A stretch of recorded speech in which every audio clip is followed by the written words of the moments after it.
જ્યાં તો નહીં જાય? 7 દિવસ ભક્તિ તો કરશું, 7 દિવસ ભગવાનની કથા તો આપણે સાંભળશું.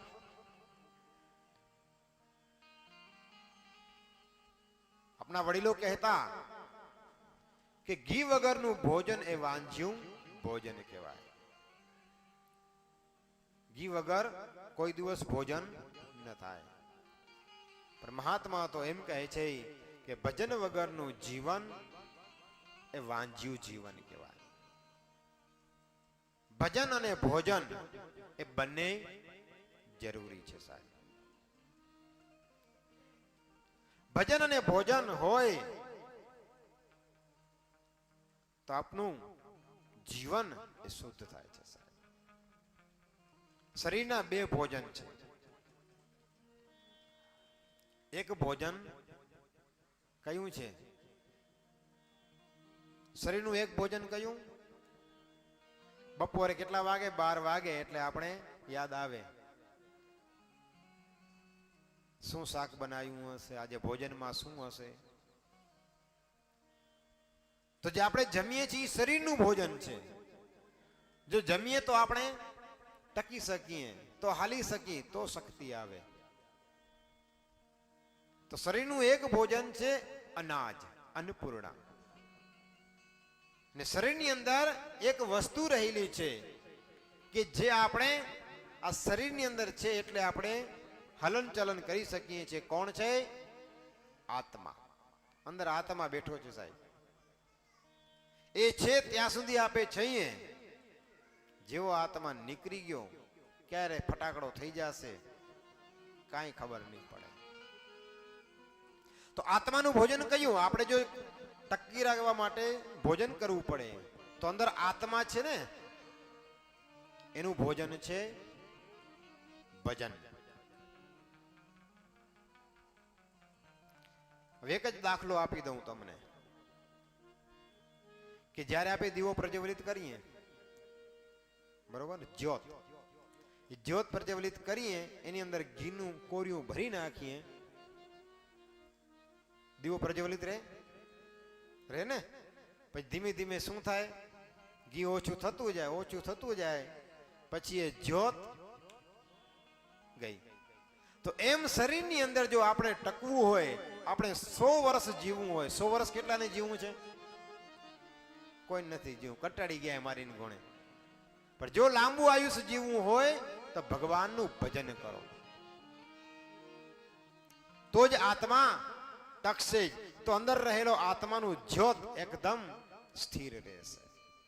જેવું ભજન હટશે ધીમું ધીમું એટલે જ્યોત મનસે ડગવા આવશે પછી હાર્ટ એટેક.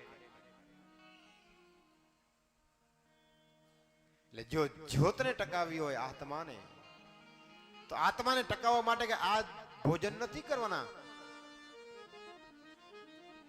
કે સારું સારું ખાઈએ તો આપણે ટકી રહીએ, નહીં ખાઈએ તો નહીં ટકીએ. નહીં, ટકવા માટે તમારે ભજન જરૂરી છે.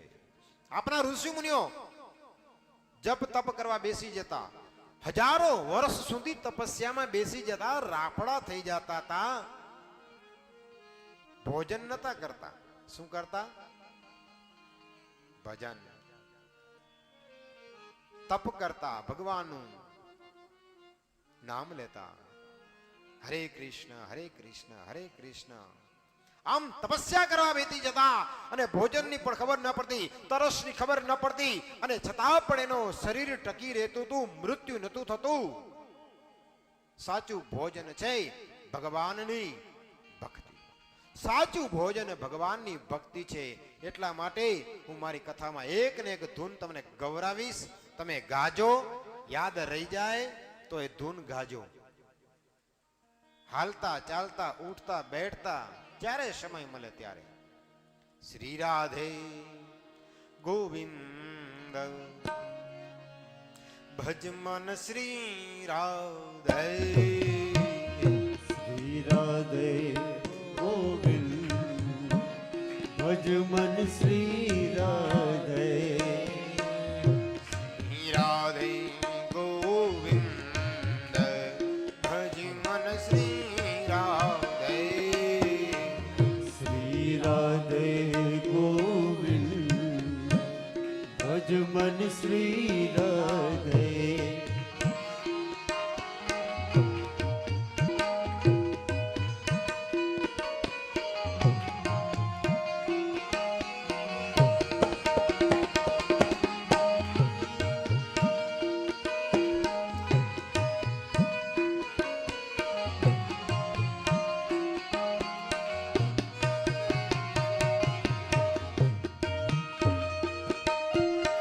જય હો.